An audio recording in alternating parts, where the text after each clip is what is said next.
None. Except Bob Brown. I think he's a saint. Bob Brown is the head of the Greens. He's a doctor. So, yeah, why don't you? Okay, you know how you said the spent fluorides are very, very hot? Yeah. Shoot a hole in the swimming pool and everything. Yeah. Why are they spent? Why can't they still be used to boil the water? Because they get so full of the radioactive byproducts that are made when the uranium fissions, they're inefficient anymore in the reaction, in the fission reaction in the nuclear power plant. It's a good question. They become too unsafe. Yeah. Actually, it's a question I've never really seriously asked myself, so it's a good question. But yeah, they just are no good anymore to be used. It's like burning a match, I suppose, and it doesn't work. Yeah. I was wondering, you seem a lone voice in many ways between scientists and doctors. Do you feel that's so? And why don't they understand the problem that we have? I suppose the answer is I led the movement in Australia against the French test when I was about 32, and it was 71, 72. I then led the movement against uranium mining by actually talking to the miners about the medical effects of radiation upon their testicles, and they really got quite worried. And the ACTU then banned uranium for 5 years, and then I went to America.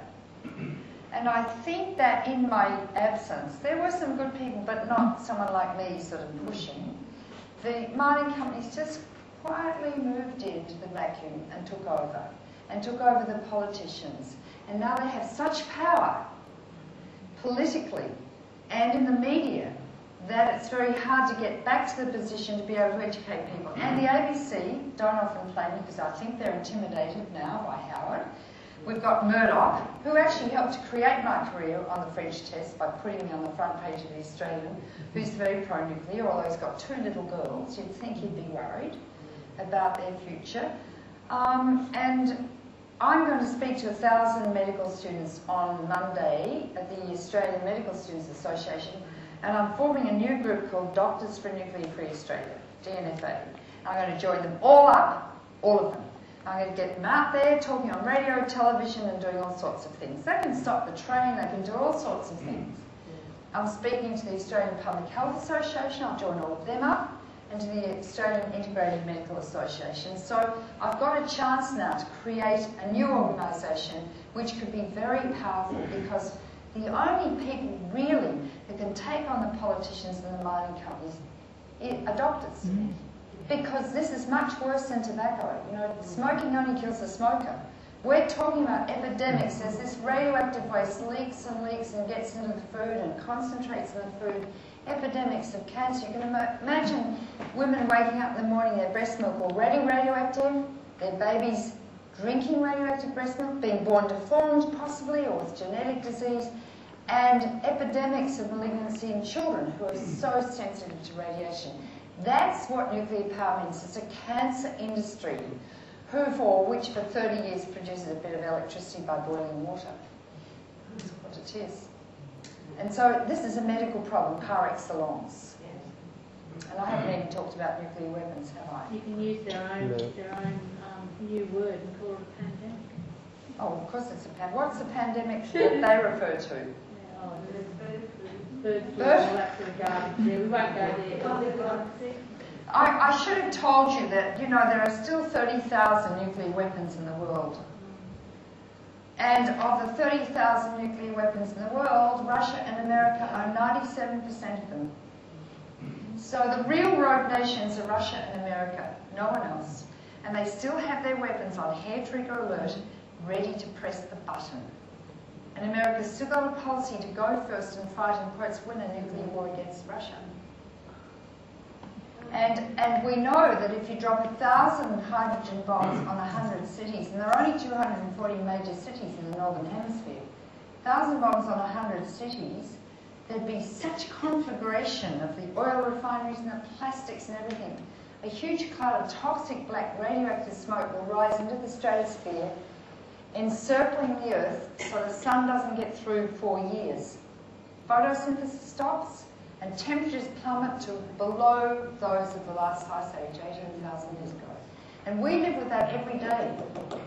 Yeltsin got to within 10 seconds of pressing his button when the early warning system made a mistake. George Bush, whose IQ they say at Yale is about 92, they wake him up at 4 in the morning and he's in REM 4 sleep, and they say you've got, all he gets is 3 minutes to decide whether or not to press the button. And we are in league with these people whose policy it actually is to destroy the creation. So if ever there was a deeply spiritual, religious issue, it is, do we or do we not save God's creation? So what I've just described to you about nuclear power is actually true about nuclear weapons and proliferation, because you see, if they go into Iran, which they're planning to, and use nuclear weapons in Iran, which could kill up to 2.8 million people according to a recent medical study, that could create such anxiety and fear, especially with the Russians, that the button could be pressed by a fallible, anxious human being. Kids have been hacking into the early warning system in the US Navy. They've got thousands of nuclear weapons on hair trigger alert. So when I wrote my other book, The New Nuclear Danger, George Bush's military-industrial complex, and I finished it, I wasn't sure why we're still here. And that's what you do with a patient, you know, collect all the information and all the tests and examine them, and then you get a feeling of where they're going, you know, their prognosis. And it's really a matter of sheer luck that we are still here. And the men with their weapons still think they're warriors. They still think like they did when they were on horses jousting or with swords or stuff like that. They don't. Nuclear weapons is something entirely different, and that's a real pandemic, because that's the end of life on the planet. So, but then you might say, well, you've just made me depressed. But the truth is there are answers to these 3 problems. One, I've just produced a plan with a brilliant scientist in Washington for a nuclear-free, carbon-free future for America by the year 2050. No more CO2, by taxing it $40 a tonne. And if you remove the subsidies for nuclear power, it dies a natural death. And, you know, developing solar, wind, geothermal, the whole thing. And everything can be produced that we need, or America needs. And then we can translocate that roadmap to Australia. So first of all, there are answers to this particular problem of electricity production. 2,